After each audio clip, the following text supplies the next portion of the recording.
Determine the interval of the domain over which the function is continuous. Remember, continuous means I can trace it with my pencil without lifting my pencil, and that's occurring at an x value of 4. That's the first x value you see is 4. Okay, and then I'm going to trace it, and I'm going to keep tracing forever. So it should go from 4 to infinity. I don't include infinity, and because there's a closed dot here, I'm going to include 4.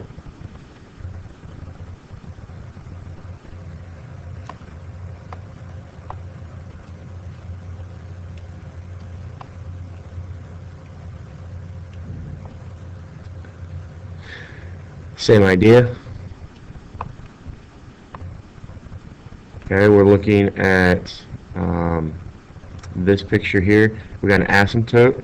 Okay, so it looks like it's continuous all the way over here to the left of that asymptote, which is at -3. X value there is -3, and it's going to be continuous over here.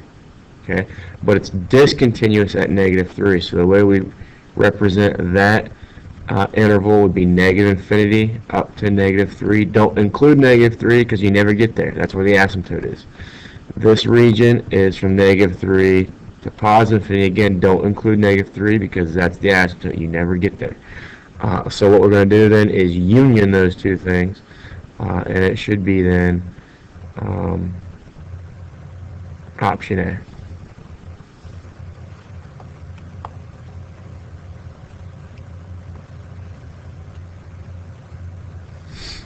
Determine the intervals of the domain over which the given function is increasing, decreasing, and constant. Okay, it is increasing when the y values are getting larger as the x values get larger. Okay, so as my x values are going to the right here, they're getting larger. My y values are getting larger. Okay, so right here we are increasing. Now this graph is going to go on forever to the left, so we'd go up from -infinity all the way up to 2, -2. -infinity and -2, you are increasing. So let's see here. -2, oh, -infinity to -2. We are increasing. Now there's a closed dot there. So we're gonna put the bracket. Then from -2 to +2, we are constant.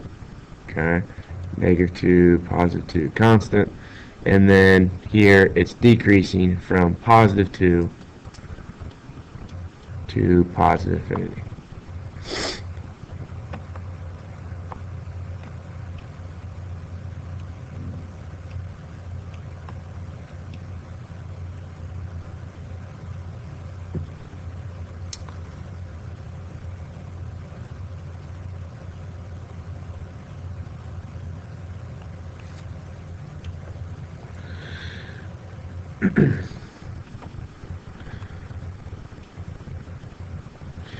Remember, even functions is when it says if f of the opposite of x is equal to f of x. That is an even function. Okay. If f of the opposite of x is equal to the opposite of f of x, that is an odd function. Okay. Odd functions are symmetric with the origin. Even functions are symmetric with the y-axis. Okay. So what we're doing is say determine f of the opposite of x and state which situation applies. Okay. They tell me it's one or the other. Okay. So all I've got to really do is apply this one, and if that's true, then it's even. If it's not true, then it must be odd. Okay, so this isn't always true for these types of questions. There may be a neither option because if it's even or because it's not even doesn't always mean that it's odd, and because it's odd doesn't mean it's necessarily even. Okay, it could be neither. This particular question is just set up to where it's one of the two. We just got to determine which one. So what it means, find f of negative x. So this is that whole substitution idea. Wherever I see an x, I'm going to replace it with negative x in this function. So it becomes 2 negative x to the fifth minus then negative x. Okay, well, 2 times this quantity to the fifth. Well, this quantity to the fifth is going to give me a negative x. Okay, 5 negatives. Multiply together, give you a negative. So I have negative 2x to the fifth.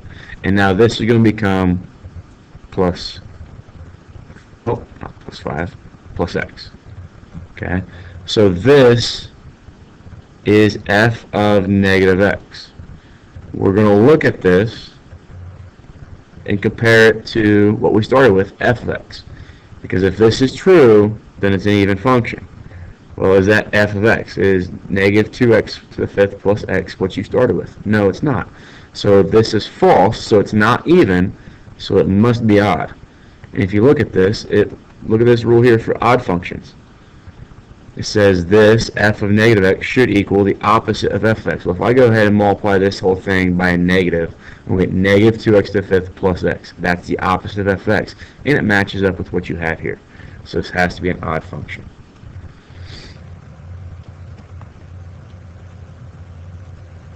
This is the same idea. You're going to apply the exact same rule. Okay, so I'll just erase that and leave the rule up there. But now it says take f of negative x. If we can find that. So everywhere I see an x up here, I'm going to replace it with a negative x. So it comes negative x to the fourth minus 3 times negative x squared plus then 8. Well, negative x times negative x times negative x times negative x is positive x to the fourth. Negative x times negative x is x squared. So we get negative 3x squared here, and then plus 8. So this is f of negative x. Okay, that's what that is. It matches what we started with, so it matches f of x. So this statement here is true, so this function in this case is even.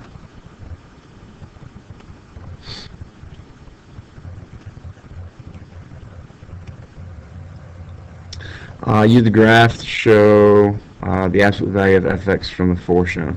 Well, we're going to take this graph. If it's absolute value, it takes every y value that's negative and makes it positive. So this y value here,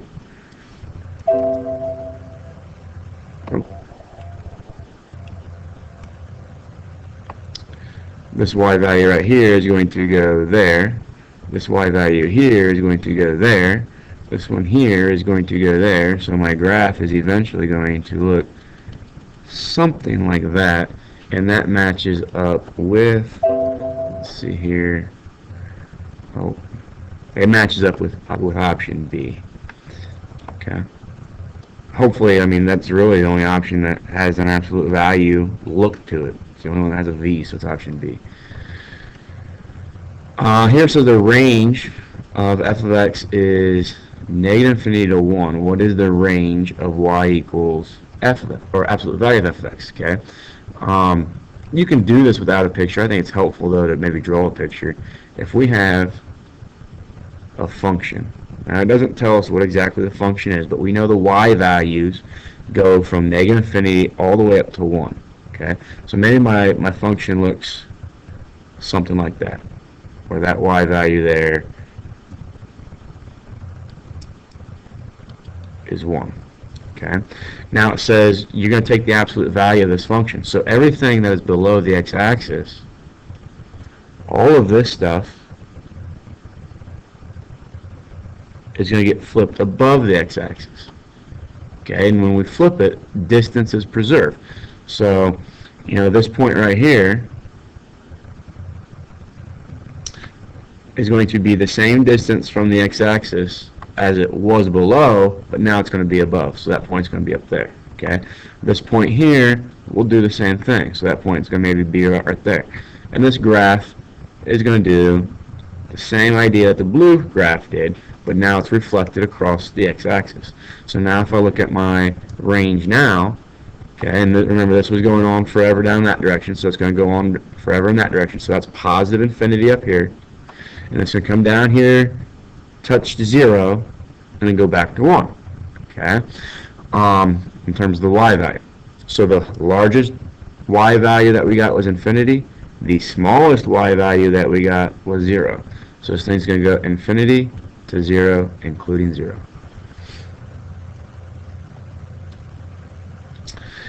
Solve this inequality. All we have to do there, this is a less than.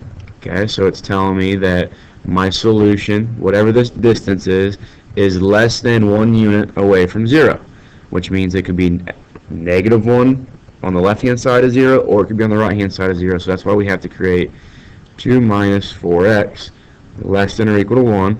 But now we have to add in this idea over here, this distance now. Okay, the absolute value, remember absolute value is talking about distance.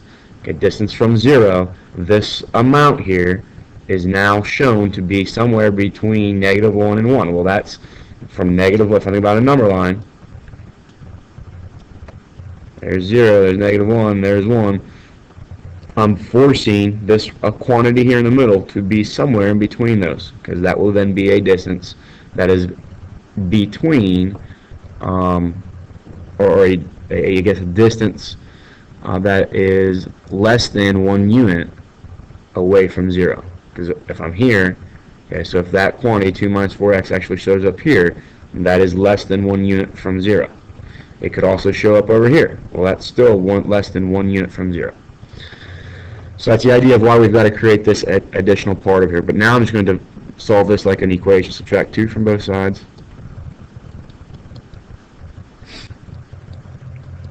And now divide both sides by negative 4. So that's going to give me 3/4. It'll give me x in the middle, and it'll give me 1/4 over here. But now what I have to do is when I divide by a negative, I got to flip my inequality signs. So they're going to look like that. Now, this is a larger number, that's a smaller number. The correct way of writing this interval is to put these in chronological order. 1/4 is less than or equal to x is less than or equal to 3/4.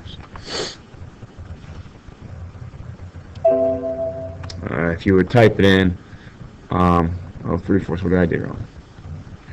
Minus 2, minus 2.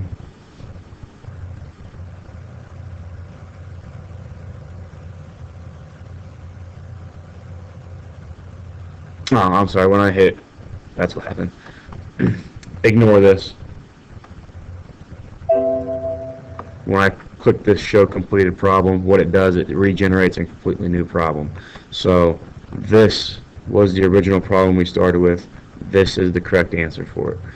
If you did the exact same steps with this regenerated problem, you're going to get that solution. Okay. So this is what we should, once in interval notation for the problem that we did, we should say 1/4, comma, 3/4, and include both of them.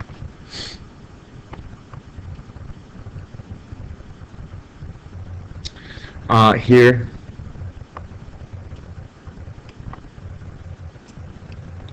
we are going to, because now we got to be at least 10 units away from 0, so now on a number line, okay, whatever that quantity is, okay, this amount should be over there and over there, okay, because now that will be a distance that is bigger than 10 units away from 0, okay. But we have to go ahead and finish the equation so we know where x has to belong so that this picture is true for this inequality. So what we have to do, okay, this will satisfy that part of the inequality. So if I just say 5 minus 8x is greater than 0, we're good. Okay, but then I have to write or 5 minus 8x, sorry, it's 10, is less than negative 10, because now I have to be able to satisfy being on the left-hand side of 0, 10 units away from 0 on the left-hand side. So I got to solve both these equations. So subtract 5 from both sides, so I get 5 here, and then negative 8x. So now I'm going to add, or sorry, divide by negative 8, so it gives me x, flip the inequality, negative 5/8.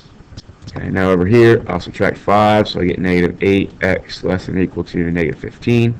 I'll divide by negative 8, flip the inequality, and I get 15/8. Okay, so this is saying every value less than negative 5/8, so that's negative infinity up to negative 5/8. We're not going to include any of those. This is saying everything greater than 15/8, so that's my starting point all the way up to infinity. And now all we have to do, because I want all of these solutions and I want all of these solutions, so I'm going to union that. And if you look at the answer they gave us, that matches up.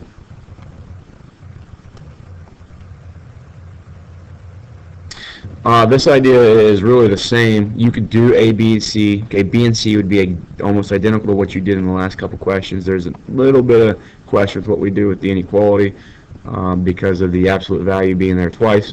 But I'm going to do this the more efficient way and recognize that all these expressions are the same. So if I do part A, I should learn what B and C are. Okay. Part A, absolute value of 2x plus 1 equals x minus 8. If these are both positive numbers, the absolute value bars really don't have an impact. So I can just write that equation and solve it. Okay.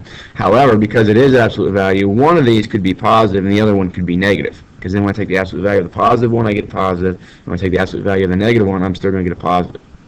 So what we have to do is adjust for that and say 2x plus 1 could equal the opposite of x minus 3. An alternative way is to say the opposite of 2x plus 1 could equal x minus 3. And you get the same result either one of those equations. I'll just go ahead and use the top one. Solving over here, I'm going to get x equal to negative 4. Over here, it'll be negative x plus 3. So I will get, I'll add x, get 3x over here, subtract 1, I get 2 over there, so I get x equals 2/3.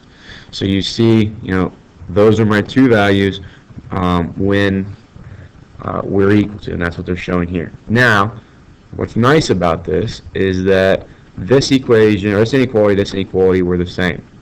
Okay.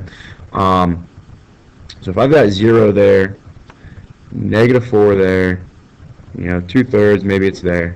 Okay. What we just found out is that is the place where we are equal. Okay. So that's why we only got two solutions.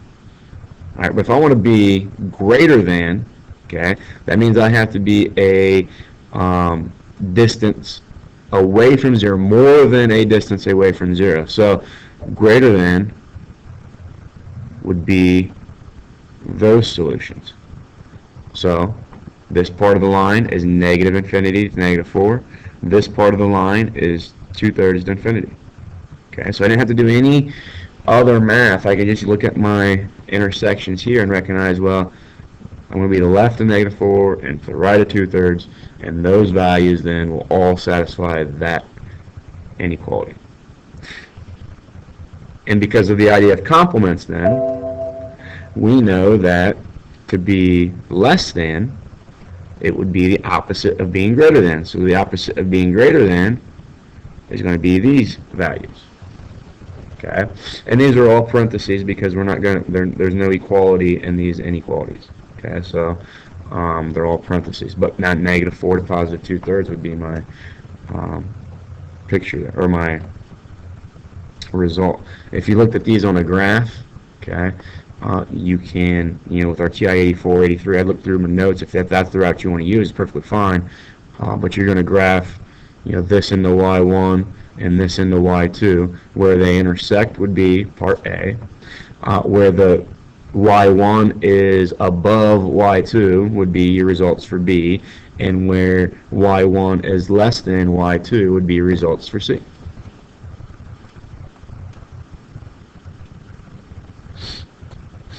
I'm not going to do this one. This is the exact same setup that you would do in the last one. Okay, in part A of the last one. Okay. Here it says use the piecewise defined function of find the following values for x. So here I'm going to find negative to f of negative 2. Well, I'm going to have to look at these restrictions and see which restriction negative 2 belongs to. It belongs here because the negative 2 is less than 0, so I'm going to plug in here. I get 3 times negative 2 is negative 6. Now try 0. Well, 0 is part of both of them, but only equal in this one. Okay, greater than 0 down here. So that would be like 0.00000001. 0 does not belong here. It belongs up here. So 3 times 0 is 0. And then f of 4 should go in this one. Okay, because 4 is greater than 0. So 4 minus 4 is 0. Same idea here. Okay, negative 1 fits in this domain. So I'm going to plug in negative 1 here. 5 minus 3 times negative 1 is 8. 2 fits in here as well, okay, because we're equal to 2 here. So 5 minus 6 is negative 1. 4 fits in this middle one, okay, so 2 times 8 is 4. 6 still fitting in the middle one. 2 times 6 is 12. 8 then is it fitting in this bottom one.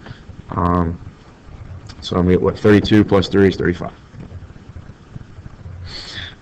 Here what you're going to do is basically the exact same thing we just did, but now putting a graphical approach to it. 3x is a linear portion in between negative 5 and negative 1.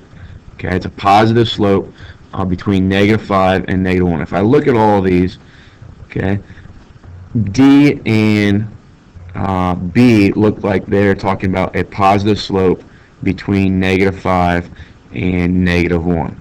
And, you know, negative 5 would be right here. Negative 1 is right there. Okay, so we got a positive slope going there of 3, up 3. Wow. Be about right there. 2, 3. Okay. So slope of 3 over 1. Okay. And then this one, again, the same idea. Okay, I guess I was going up 3 boxes, but those y intervals are not in terms of 1, so that was a bad statement by me. How are these going? 1, 2, 3, 4, 5, 6, 7, 8, 9, 10. So these are increasing by 2 every time. So up 3 would put me about right there, and then over 1. So that is a rise of 3 over 1. Same thing on that graph of B that we did. Then the next thing we're going to look at is negative 3 between negative 1 and 0. Okay. Well, negative 1 to 0, it looks like we're doing that there. Okay.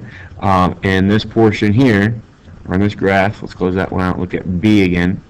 It looks like we're going from, we're at a height of negative 3 between negative 1 and 0. Okay. So those two portions, okay, this portion 3x and negative 3, they are identical in parts B and D. But now x squared minus 3, well, that's a parabola that's concave up from 0 to 3. So that's concave up from 0 to 3. Over here, and this one, it's showing the parabola concave down. So it has to be option B. Same idea here. Okay. They want the rule now. Well, this looks like a cubic function. Okay. I'm sorry, not a cubic, but a cube root function. And that is occurring between negative infinity to up into 1. Okay. So we're looking at values that are less than 1. That's probably how you would write, the best way you would write that. So less than 1 for the cube root here. Just kind of talk about the cube root real quick. The cube root usually starts at 0, 0. Here, it's taking that point that is usually at 0, 0 and moving it down here to negative 2. So the cube root of x minus 2 is what we're looking at, this blue portion of the graph. That's the transformation we've talked about. And we said it's for x being less than 1, because that's an opened out there. Now, this here is a linear portion. It's going greater than 1. X is greater than or equal to 1. Okay, closed dot, so it's got to be greater than or equal to. And then looks like the slope, they've given us points here to do the slope if we need to, but rise over run of 1 over 1. So the slope is x. And if I were to continue that slope down here, I'm going to find out that I get plus 1, so that's my y-intercept. So my best option here is option A. What's the domain? Okay, well, the domain is, again, because it's not continuous, but all x values are included, so the domain is all real numbers. What is the range? Well, the range here, if you look at this region here, Oh.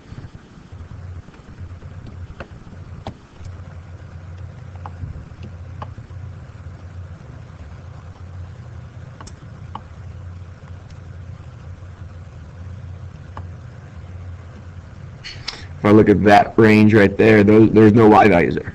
Okay, so I have to all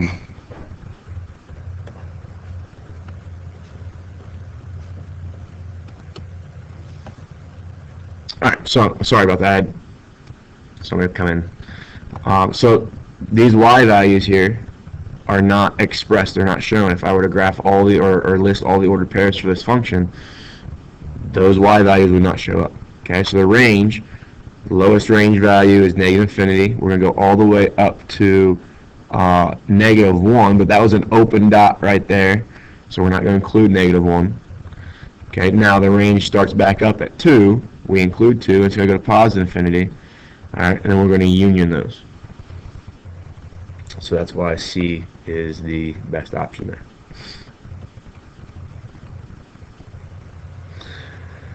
Uh, 16 greatest integer function. Remember, the greatest integer function takes a value that is an integer, and your y value is then that integer. Okay. If it takes a decimal part, it's going to basically always round that decimal part down, round it to the left.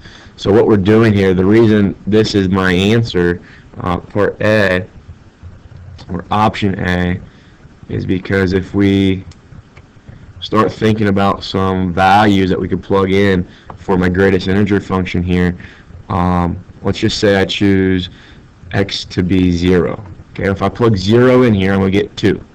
Okay, so the y value I get back is 2.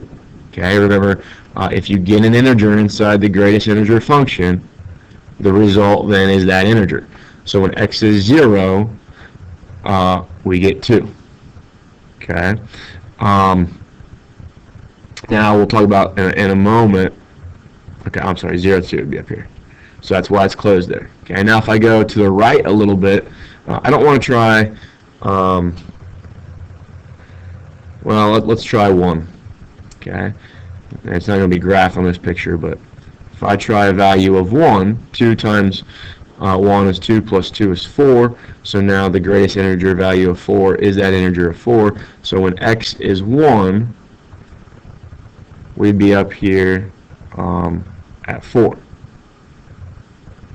I'm sorry, that's, yeah. And when x is 1, we'd be at a y value of 4. So I could extend this a little bit if I need to. So y value of 4 would be about right there. If x was, let's say x is a half. If x is a half, I'm going to be, 2 times a half is 1 plus 2 is 3. So the greatest integer value then for 3 is 3. So at a half, I'm at a height of 3. Okay. So if I was just doing, values of 0, a half, 1, 1.5, 2, I'm going to get, basically these solid dots. Okay, and it's going to keep following that pattern up that way, and it's going to keep following this pattern down that way. But what we need to do then for the greatest integer function is choose some values that are inside, basically these regions of, this is a half. So to get some of these points here, I'm going to try maybe a quarter. Okay, so if I try 1/4 as my x value, plug in 1/4, so 2 times a fourth is a half, plus 2 then is 2.5. Okay, so when I plug in 2.5 for my greatest integer function, it's always going to round that down to the smaller integer to the left. Okay, so it's always going to round that down to 2. Okay, so when x is 1.4, I'm at a height of 2. So you can see why that gets solid drawn in there at that ordered pair. Okay, if I tried anything in that region there, it's going to give me a number that's bigger than 2. Okay, but it's going to have a decimal part. Okay, so that decimal part then gets rounded off, and you're left with a height of 2. So that's why I get that step there. Okay. If I try a value in between there, in between um, 0 and negative 1/2. Okay, let's just try negative 1/4. If I try negative 1/4 times 2 will be negative 1/2, plus then 2 will be negative 1/2 plus 2 is is 1.5. Negative 1/2 plus 2 is 1.5. So that's then going to get rounded to the smaller integer to the left of 1.5, which is 1. So negative 1/4, comma 1 should be my ordered pair. And then any value in there is also going to give me a number like 1.5 or 1.75 or 1.8 or 1.2, 1.3, whatever. But the decimal part's going to get cut off, and I'm going to have the integer part as my solution. So then I'm going to get that portion there. And I can keep doing that, and I'm always going to get these steps, choosing x values. And if I choose an x value in there, I plug it in there, it's then going to get rounded to a negative 1. Okay. If you have questions about the greatest integer function, that's something that you might want to come see me and talk to me about. It's a lot easier to explain one-on-one.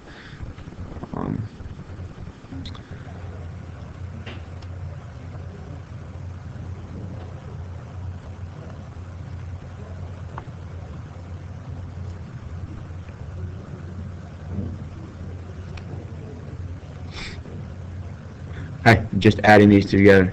F plus G, take F, add it to G.